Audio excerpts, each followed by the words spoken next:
मातरम दोस्तों, बहुत बहुत स्वागत है आप सभी का न्यूज इंडिया में। पर अभी तक आपने इस वीडियो को लाइक नहीं किए हैं तो लाइक कर लीजिए और चैनल पर नए हैं तो चैनल को सब्सक्राइब कर लीजिए। साथ में बेल आइकन भी प्रेस कर लीजिए और कमेंट बॉक्स में अपनी राय को जरूर लिखें। तो चलिए बढ़ते हैं खबरों की ओर। जी हाँ, आपको बता दें कि प्रधानमंत्री नरेंद्र मोदी भीलवाड़ा के आसीन में गुर्जर समाज के लोक देवता भगवान देव नारायण की 11,011वें जन्म उत्सव कार्यक्रम के लिए पहुंच चुके हैं। उदयपुर के डबोग एयरपोर्ट पर प्रधानमंत्री नरेंद्र मोदी का भव्य स्वागत किया गया है, जहां से हेलीकॉप्टर के जरिए पीएम मोदी भीलवाड़ा पहुंचे हैं। पीएम मोदी के स्वागत के लिए पूर्व सीएम वसुंधरा राजे से लेकर बसपा प्रदेश अध्यक्ष सतीश पूनिया और केंद्र मंत्री गजेंद्र सिंह शेखावत ने स्वागत किए हैं।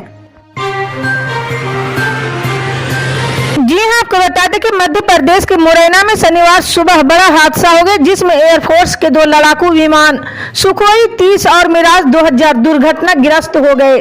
सूचना मिलते ही मौके पर राहत बचाव दल पहुंचे हैं और आगे की कार्रवाई में जुट गए हैं। रक्षा सूत्रों के मुताबिक दोनों विमानों ने मध्य प्रदेश के ग्वालियर एयरबेस से उड़ान भरी थी, जहां अभ्यास चल रहा था। रक्षा मंत्री ने एयरफोर्स चीफ से इस हादसे को लेकर बातचीत की है।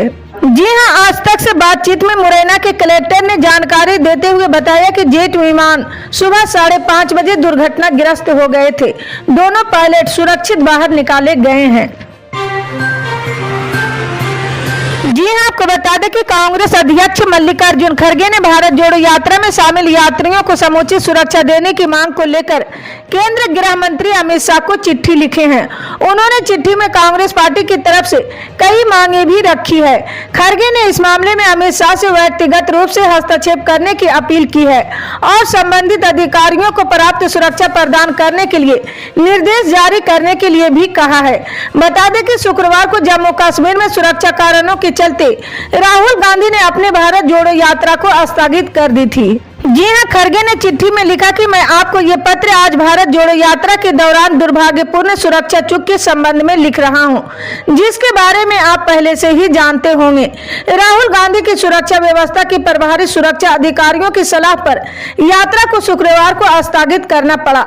हम जम्मू कश्मीर के पुलिस की सराहना करते हैं और उनके बयान का स्वागत करते हैं, क्योंकि उन्होंने यात्रा के समापन तक पूर्ण सुरक्षा सुनिश्चित करने का भरोसा दिए हैं।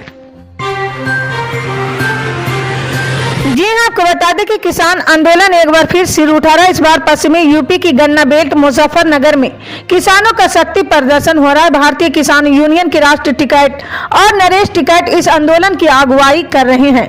यूपी में गन्ना मूल्य घोषित न करने, गन्ना बकाया, दूध के उचित दाम जैसे मुद्दों पर किसानों का ये प्रदर्शन हो रहा है। जी हाँ, मुजफ्फरनगर में भारतीय किसान यूनियन की अगुवाई में ये आंदोलन हो रहा है। इसमें वेस्ट यूपी समेत पंजाब, हरियाणा जैसे राज्यों के किसान शामिल होने वाले हैं। भारतीय किसान यूनियन के राष्ट्रीय प्रवक्ता राकेश टिकैत ने पिछले दिनों पंचायत के दौरान किसानों की समस्याओं को लेकर 28 जनवरी से राजकीय मैदान में आंदोलन की चेतावनी दी थी। इसके बाद शनिवार से किसान आंदोलन छेड़ा जा रहा है। राजकीय मैदान में टेंट में सुबह से भीड़ जुटना शुरू हो गई है। जी हाँ, आपको बता दें कि त्रिपुरा में विधानसभा चुनाव के लिए बीजेपी ने पहली सूची जारी कर दी। बीजेपी ने जिन 48 उम्मीदवारों का ऐलान किए हैं, उनमें पूर्व मुख्यमंत्री बिप्लब कुमार देब का नाम शामिल नहीं है। पूर्व सीएम बिप्लब कुमार देब की सीट रही बनमालीपुर से प्रत्याशी की घोषणा कर दी गई है। त्रिपुरा बीजेपी के अध्यक्ष राजीव भट्टाचार्य को इस सीट से प्रत्याशी बनाया गया है। वहीं सीएम मनीष शाह को टाउन बनवाली विधानसभा सीट से उम्मीदवार बनाया गया। केंद्रीय मंत्री प्रतिमा भौमिक का नाम भी लिस्ट में शामिल नहीं है। उन्हें बीजेपी ने धनपुर सीट से उम्मीदवार बनाया है। जी हाँ, आपको बता दें कि साल 2024 में लोकसभा चुनाव होने प्रस्तावित है। इससे पहले कुछ राज्य सरकारों ने पुरानी पेंशन योजना पर ऐलान करके सियासत को गरमा दिए हैं। पिछले दिनों हिमाचल प्रदेश के मुख्यमंत्री की तरफ से राज्य सरकार के कर्मचारियों को पुरानी पेंशन का तोहफा दिया गया। इससे पहले पंजाब, राजस्थान और छत्तीसगढ़ में पुरानी पेंशन को बहाल कर दिया गया है। इसके साथ ही केंद्र कर्मचारियों की तरफ से भी पुरानी पेंशन की मांग तेज हो गई। इसके अलावा अलग अलग राज्यों में भी इसके लिए मांग की जा रही है। जी हां, केंद्र की तरफ से इस पर किसी तरह का स्पष्ट नहीं दिया गया कि पिछले दिनों श्रमिक संगठनों ने केंद्रीय वित्त मंत्री निर्मला सीतारमण से पुरानी पेंशन व्यवस्था को बहाल करने की मांग की थी। श्रमिक संगठनों ने वित्त मंत्री निर्मला सीतारमण के साथ सामने बैठकर बात करने की मांग करते हुए ऑनलाइन मीटिंग में हिस्सा नहीं लिए। हालांकि वित्त राज्य मंत्री भागवत कटार ने पुरानी पेंशन को लागू करने से साफ इनकार कर दिए हैं।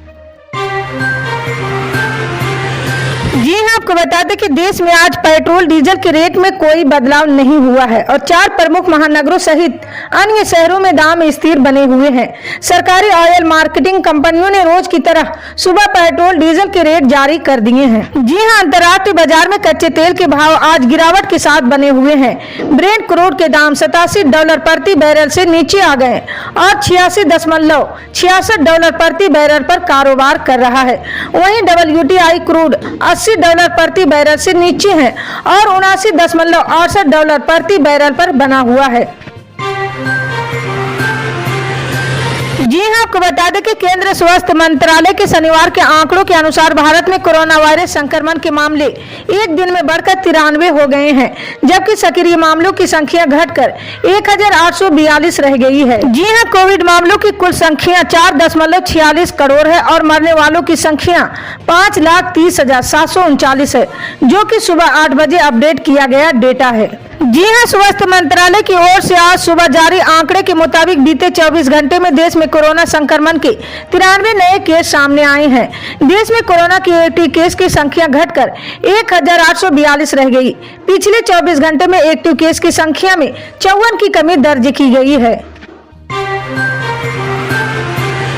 जी हां, आपको बता दें कि उत्तर पश्चिम भारत के कई हिस्सों में अगले कुछ दिनों में बारिश होने की संभावना है। भारत मौसम विज्ञान विभाग के मुताबिक उत्तर पश्चिम भारत के कई इलाकों में 29 और 30 जनवरी को बारिश होने की संभावना है। IMD ने कहा कि एक ताजा पश्चिमी विक्षोभ सक्रिय है और इसके पूर्व दिशा की ओर बढ़ने की बहुत संभावना है। इस पश्चिमी विक्षोभ के असर से पश्चिमी हिमालयी इलाकों में हल्की से मध्यम और भारी बारिश और बर्फबारी होने की संभावना है। इस बीच 29 और 30 जनवरी को पंजाब, हरियाणा, चंडीगढ़ और उत्तर प्रदेश के कई हिस्सों में हल्की से लेकर मध्यम बारिश होने की उम्मीद है।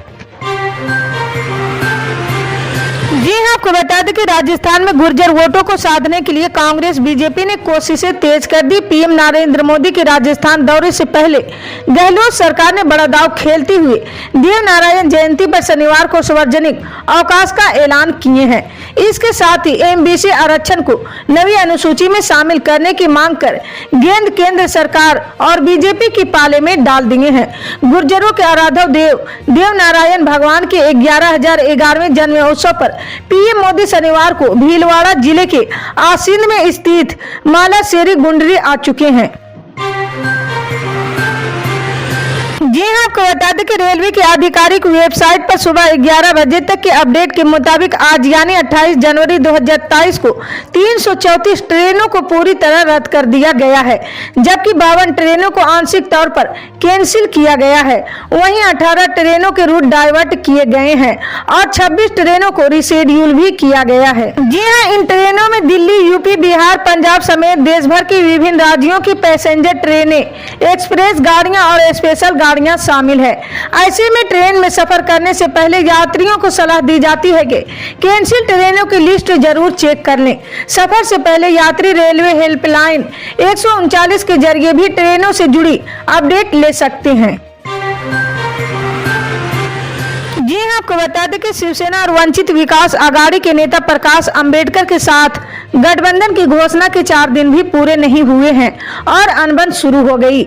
शिवसेना प्रवक्ता व सांसद संजय राउत ने अंबेडकर को जुबान संभालकर बोलने की नसीहत दी है। वहीं अंबेडकर ने पलटवार किया है। कौन संजय राउत? मैं उन्हें नहीं जानता। जी हां, एक साक्षात्कार में भारत रत्न डॉक्टर भीमराव अंबेडकर के पुत्र प्रकाश अंबेडकर ने विपक्ष के नेता अजीत पवार के एक बयान का हवाला देते हुए शरद पवार को भाजपा का सहयोगी बता दिया है। उन्होंने दावा किया कि ये बात सबको जल्दी समझ में आ जाएगी। इसी तरह की पल पल के अपडेट जानने के लिए जुड़े रहे हमारे न्यूज इंडिया के साथ। मिलते हैं अगली बड़ी खबर में, तब तक के लिए जय हिंद।